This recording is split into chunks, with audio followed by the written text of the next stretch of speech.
आचार्य महावीर प्रसाद द्विवेदी का वो बड़ा व्यक्तित्व है जिन्होंने हिंदी के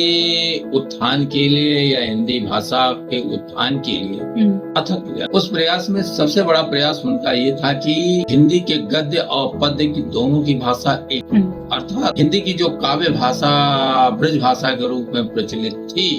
उसे भी हिंदी खड़ी बोली में होना चाहिए, जैसे गद्य चल रहा या अन्य भाषाएं अन्य विदेशी भाषाएं या अन्य भाषाओं में होता है कि गद्य पद एक ही भाषा में लिखा जाता है, ये नहीं कि गद्य दूसरी भाषा में लिखा जाता हो पद्य दूसरी भाषा में। उनका प्रयास सबसे बड़ा सराहनीय इसके लिए उन्होंने लोगों को, कवियों को सलाह दी और उनका स्थान पर या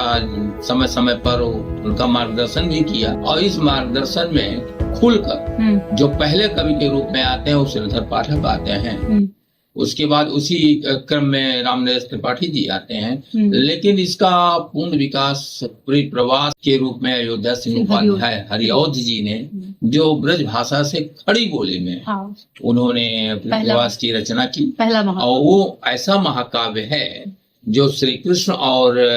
राधा को एक आधुनिक जीवन शैली के रूप में प्रस्तुत किया गया है।